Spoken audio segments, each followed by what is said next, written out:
Take it Okay, away. and I'm ready when you are. The screen and mic are all yours. Okay. Well, hey everybody. I hope we have a lot of folks listening in today, and I hope that you're having a wonderful day after your hopefully long weekend. Happy Labor Day to everybody. I wanted to talk to you today about increasing your traffic and sales with internal link optimization with a little method that I call SNAP. In theory. Okay, it looks like I can't advance my slide. Uh-oh. Oh, there we There go. we Okay, so hi, my name is Jenny Halasz. It's nice to meet everybody virtually. I've been in SEO for a really long time. I've been doing this for quite a few years, and as Doc said earlier, I have my hands in far too many cookie jars. I've got way too much going on in my life, but that's the way I like it because it keeps me on my toes. So I am, in addition to all of those other things, an on-crawl ambassador and an ambassador for Rank Ranger. Both terrific tools if you get a chance to check them out. So just for fun, throughout this presentation today, we'll be going over the origin of the phrase, "oh snap." And if you caught my tweet last week, you're going to learn what the University of North Carolina at Chapel Hill, Biz Markie, and the Bobbsey twins have in common.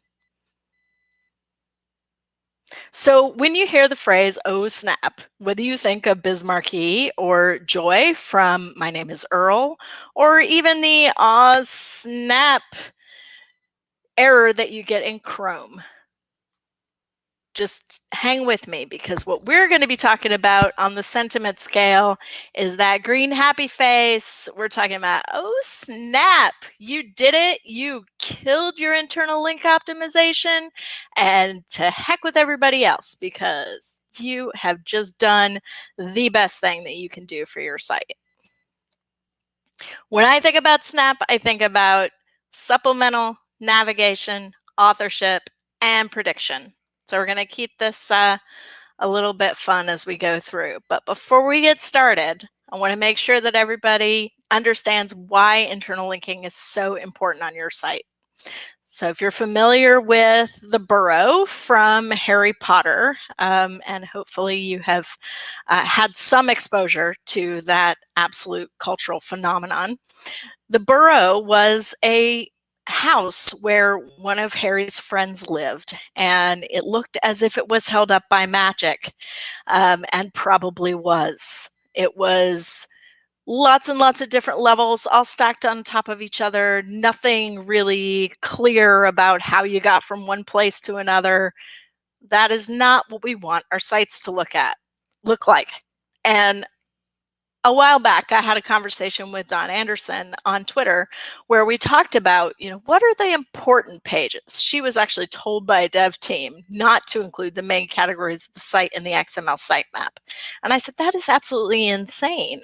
My husband's in construction, and you don't yank out the flooring at the second story of a building just because the ceiling of the level below does the same thing. Do not pull pages out of your site willy-nilly and think about how you're linking them together.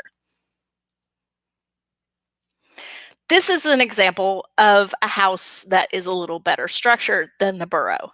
As you can see, we've still got multiple levels. Not everything is on the same level. Some things almost kind of hang out as if by magic, but I guarantee you there's structural supports in that building. And if you go ripping out walls, you're going to knock down a load-bearing wall and the whole thing's going to come down. Think of your site in the same way. So let's start with our history of the phrase, "oh snap." The University of North Carolina at Chapel Hill is actually credited. Connie Elby, a linguist from there, a linguistic professor, claims in 2002 to be the origin of the phrase, "oh snap." She did an essay that was entered into the record, and officially she has credit for coming up with the phrase in 2002. Probably not, though. That's a supplemental thing. We're going to move on. When we talk about supplemental when it comes to internal links, we are not talking about the supplemental index.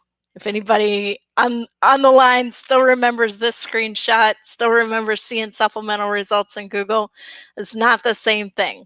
These days, Google talks about supplementary content. And if you have not read the Search Quality Rater Guidelines, I've given you a bit.ly link to them there below. Make sure you go and read those. What they do is they talk about how Google classifies sites. How do their quality raters rate sites? And the quality raters are the people who are responsible for testing the algorithms. Google does changes, they send it to the raters give them their feedback based on the guidelines, and then Google makes tweaks or rolls out tests. So while they don't have any direct impact on your SEO, on how you rank in Google, they are important to understand. So Google classifies all content into one of these three buckets: the main content, the supplementary content, or the ads. Supplementary content is what contributes to a good user experience. And Google says supplementary content can better help a page achieve its purpose. Or it can detract, but we're going to talk about how we can better achieve the purpose of the page with the supplementary content. Here's some examples they give. The yellow is the main content, the blue is the supplementary content, and then there's also ads. So, the only supplementary content on this page are the items over here in 1 and 2. The main content is highlighted in yellow, and you can see the whole rest of the page is ads. So this is, definitely an example of what not to do, but that's one of the 3 types of content. When we're talking about supplemental content from the standpoint of internal links, I want to talk about a few specific areas. First, let's talk about sidebar content. Most sites, most publisher sites, and many e-commerce sites have some kind of sidebar on their site, on their desktop site at least. Mobile's a little different. We'll get to that. When you have this sidebar content available, you are giving the user somewhere else to go. They can finish this article about the Great British Bake Off and hop right over to Rose McGowan calling out Oprah Winfrey. They have the option. There's a connection. There's some connection between what's showing. In this case, they're using a time-based connection, so trending stories. And then they're also using some exclusivity there as well. That's just, sidebar content. Think about that as an opportunity. Another opportunity is callouts. So here's a really great one from REI, where they use a callout within the structure of their product grid to identify that, hey, by the way, we're also having a sale on tents. That's not really considered an ad because it's within the site, and it is something that provides the user a really good piece of information that they may use to then make their purchase decision. On a publisher site, it's not much different. We've got a small Florida town that accidentally sold its water tower for $55K. It's actually kind of a cute article, interesting story. But only in Florida. We also have the little link there to some other information about Florida. The key here is that it's very closely related. So think about those opportunities to put in callouts or other types of links that connect the rest of the site. There's a lot more than just that in-context link text type of linking. Then there's related and tags. You can use tags.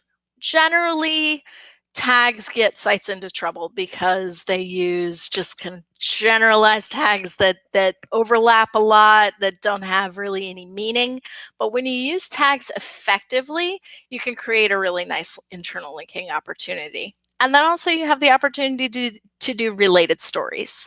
Now, pretty much every site, every CMS has some capability via a plugin or via the base the base level of the CMS to be able to pull in related stories. The really big key with this is that they need to be related.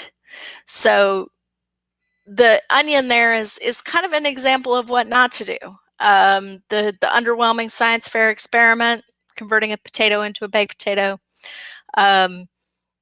then has related stories about coffee and a social security fund, and so they're not really related to the main content. You want to try and use your supplemental tags, your supplemental content, to be related.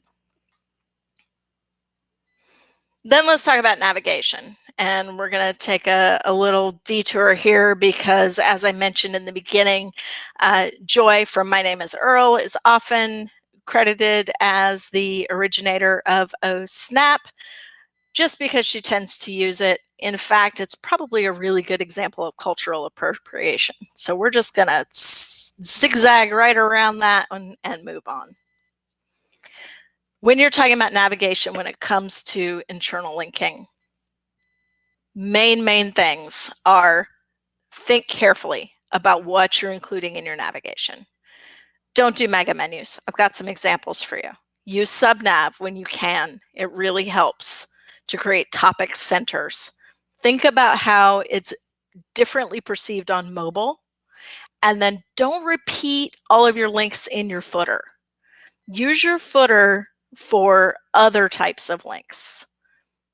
You use your main navigation for that top level. Use your footer for things that are more geared toward action, whether they're getting service or finding out how to log in or getting information on the company, whatever it might be. Those are better in the footer than they are in the main nav.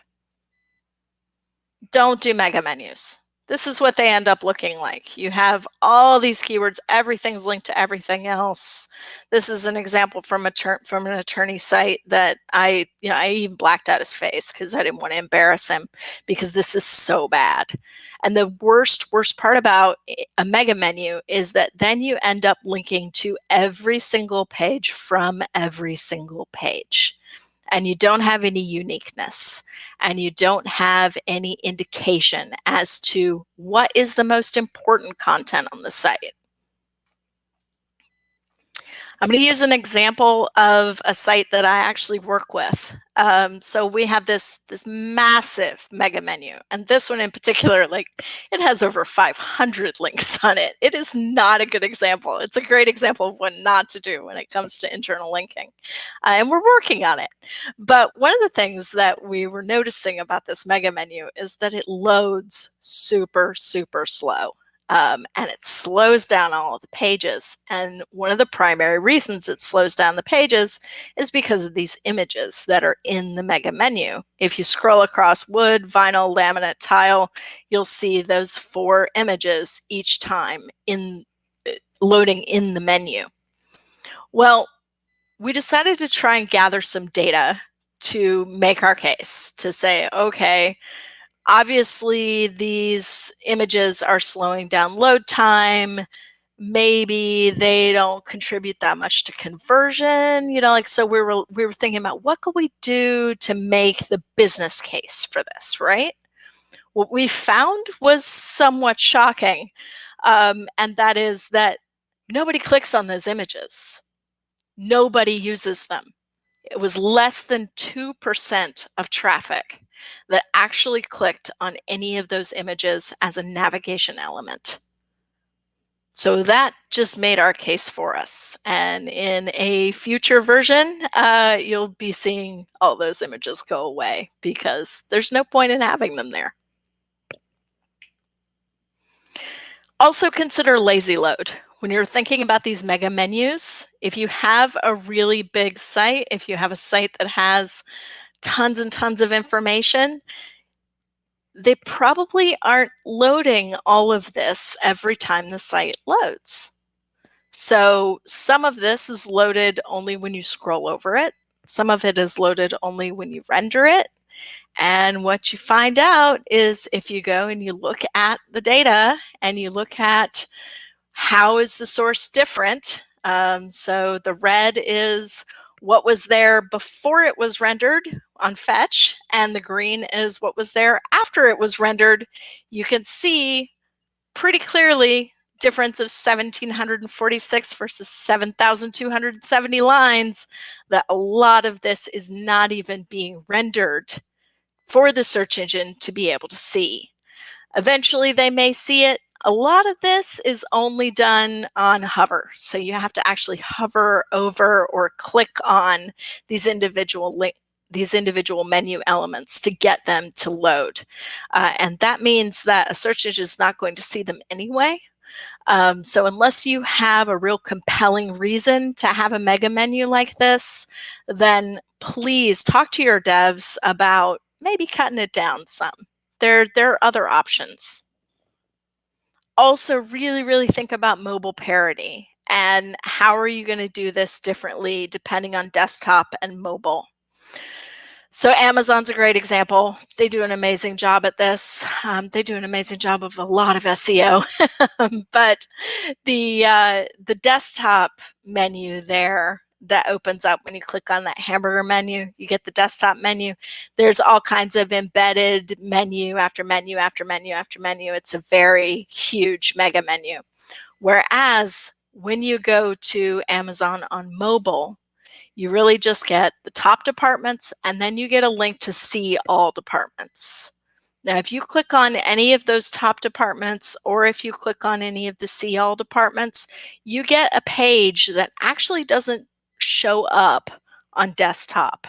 This is a page that's specifically designed. It's like a mini HTML sitemap. It is specifically designed for mobile so that you don't have that huge mobile menu. Because guess what happens when you have a huge mobile menu? You end up with situations like this. So remember that big mega menu I was talking about earlier on LL Flooring? Well, this one has the mobile version of it is just nested menu after menu after menu. But the problem that we noticed fairly recently is that the shop flooring link, when you click on it, all it does is open and close the accordion. So that meant that on mobile, there was actually no way to get to the main shop flooring page unless you navigated to one of the other ones and then came back on a breadcrumb. You could not get to that page, which is not good. It's not good at all. So consider when you're in mobile, you have to get things to do. You have to get things to open and close, and they're different. You don't get to hover on things. You have to actually click on them. So you have to think about that mobile parity when you're thinking about your internal linking on mobile. And then use subnav. Anytime you can use subnav, that is awesome. So REI, again, does a great job of this. When you go into their camping and hiking section, they still have that whole big top nav, but they have a subnav, this one over here on the left that gives us all of these different categories that are specific to camping and hiking. You notice there aren't things specific to cycling or snow or clothing or anything here. It's all specific to camping and hiking. Now that's a lot from a development perspective, but it really helps when it comes to internal linking because you create these topic silos. You have this section of the site is all about camping and hiking, and we're not trying to then be all things to all people all the time. The other stroke of brilliance here is the articles tab up there at the top. And we're going to come back to that, but that articles tab is really cool because it gives you a perfect way to bring in any of your blog content. Now let's talk about authorship. And ultimately, Biz Markie is the originator of Oh Snap. In 1989, he wrote a song called You Say He's Just a Friend and performed it. And it went straight to the top of the charts, primarily because of how almost painful it was to listen to it. But it was very funny, and anybody who was alive back in those days, sorry to our younger viewers, check out you s- check out Just a Friend. It's definitely an entertaining song, and it is ultimately the origination of Oh Snap. When we talk about authorship here, we are not talking about this type of authorship. We're not talking about schema. We're talking about making things clear. So when we go back to those quality raters guidelines, one of the things that Google is looking for is whether the author has adequate expertise in the topic. And one of the examples they made was a tax video that was made by somebody with no clear expertise in tax preparation would not be considered a good level of expertise for that topic. What you can do on your site to make authorship totally clear is use bylines, use bios, and keep things consistent. So Scary Mommy, great site, lots of funny stuff, lots of useful stuff too, for parents and anybody who's adjacent to children. This article was written by Rachel Garlinghouse. Now, if we click on that link by Rachel Garlinghouse, we get her bio page. Her bio page talks about who she is. She's a mom of 4. She's written a book. She's a type 1 diabetic, breast cancer survivor, and anxiety thriver.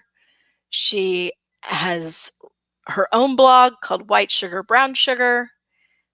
All of these signals indicate to the search engine that this person has some level of familiarity or potentially expertise in this topic.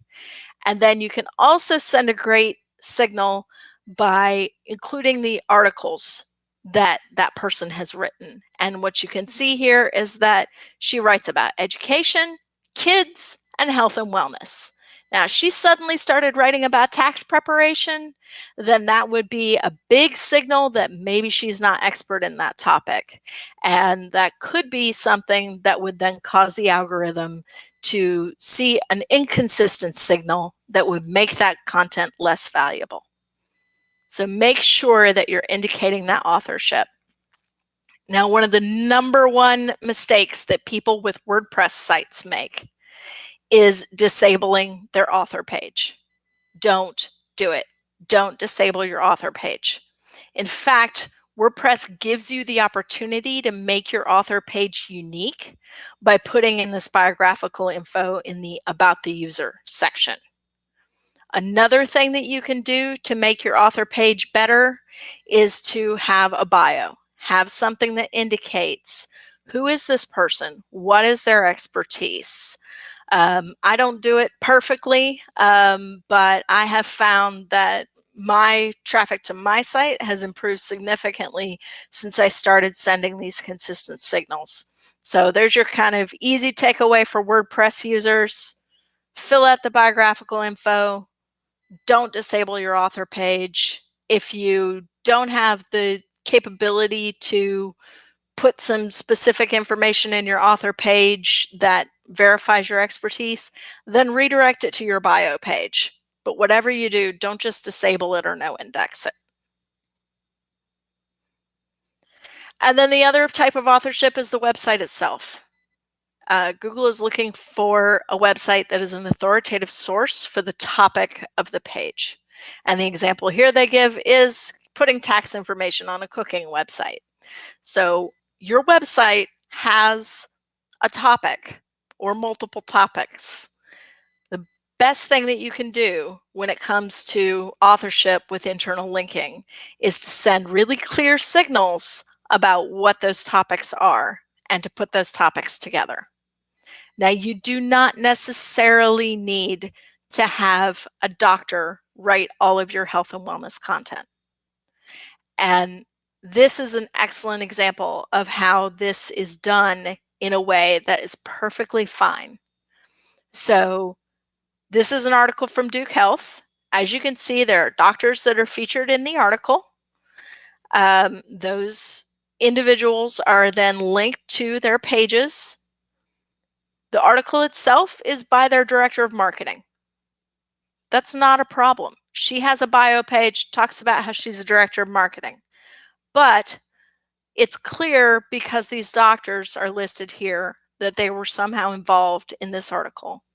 And in fact, when you click into it, you can see that there's connection. So there's an in-content link to this particular MD, and then the same MD is the one featured in the article.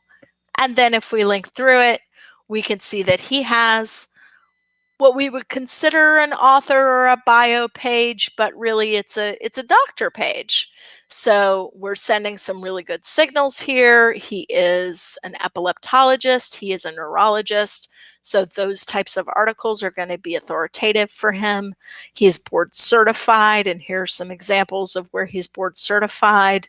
And he's got reviews here too. So we've got some third-party verification going on also. All signals that you can send just through internal linking to boost your authorship. And then finally, prediction. This is like my secret sauce right here, okay? And the reason I got the Bobbsey twins here, and the way the Bobbsey twins relate to Oh Snap, is that the very first literary instance of that phrase is in 1910 in the Bobbsey twins at school, where one of the characters says, "Oh, Snap, Snap, don't go there," and then proceeds to call his dog, whose name is Snap. So we're not going to give them credit for it. We're going to stick with Bismarcky as the origin. What you want to do when it comes to prediction and internal linking is predict what people need. They're going to need comparison, detailed specs on things. They want to see third-party verification with both verification of sites that give certain credentials, reviews, trust, research, related information, and then, if they're buying something that's mechanical, they might want installation or service plans, information on service. So think about what these things are that people are going to need when they come to your site, and use it to enhance your main content to make it more accessible and more helpful to users. Here's an example. I'm in the market for a new NVIDIA Shield. Mine died. I have the 2005 version and it died recently. So I'm tired of casting things from my phone and I want another NVIDIA Shield. I went to their website and I looked and looked and looked for what's the difference between the Shield TV and the Shield TV Pro. Guess what? I couldn't find it anywhere on their site. I could find all their marketing language, but I couldn't find just a side-by-side comparison like this. And finally, I found it on a third-party site. So here's NVIDIA missing a very clear opportunity to provide some supplemental content, some comparative content that their users are going to want and need. Going back to the doctor, reviews are awesome. He's 4.87 out of 5 based on these 145 ratings. That, this is great. This is third-party verification. If you click off of that, it goes to one of the third-party sites that does reviews for physicians specifically. So I believe it's vitals.com that does this one. So you could see there's some reviews and verification that this person really does know what they're talking about. And so anytime you can use that, I think it really helps as well. And then related or timely. We talked about, trending stories, something like their whole shtick is up-to-the-minute celebrity information. Of course, trending is going to be probably more important to their users than seeing other articles where the Great British Bake Off is featured. So this is an example where you might want to go with timely information as opposed to related. If you had a different type of site, you want to go with the related information. Coming back to these articles, this was awesome because they're linking to all of these articles that are specific to camping and hiking. Again, related information. So we've got all these buying guides right up front. You know, you're buying a camp chair. Well, how do you choose a camp chair? Really good information that doesn't necessarily detract from the sales opportunity, but does create a really nice tie-in from a topical and related content perspective. And then service. You know, this is a screenshot from Best Buy. Been looking at buying an Oculus. My kids are dying for one. So here's Best Buy. They're giving me information how I can protect my product. Hey, I might also need this mouse. Here's how I get it, pickup or free shipping. And it even says you've got more pickup options. So you can even pick it up at a UPS store. All of this is supplemental content, but it's very related, and it gives you an internal linking opportunity to bring everything together and make the topic really tight and clear. And then third-party verification. This is from a site called Red Stag Fulfillment, and they specialize in shipping. And so they wrote this article about shipping frozen foods with major carriers, and they are linking off. Yes, it is okay to link off of your site. They are linking off in that top section in that top circle to UPS for how they do dry ice restrictions, and to FedEx to show how they ship frozen items. That makes this article very, very valuable. It gives it a lot of good information and links to supplemental information that is really good. And what it's doing is it's creating a topical focus and kind of a one-stop shop. So Google has no qualms about ranking a page like this for how to ship frozen foods. And by the way, they do really well for that query. So if you remember nothing else from today, remember snap. We've got supplemental, navigation, authorship, and prediction. These are all ways that you can enhance the internal linking on your own site. And unfortunately, we lost Biz Markie this year. He is famous for that song, Just a Friend, recorded in 1989. And I'm giving him the ultimate credit for snap. Unfortunately, he actually died of heart disease.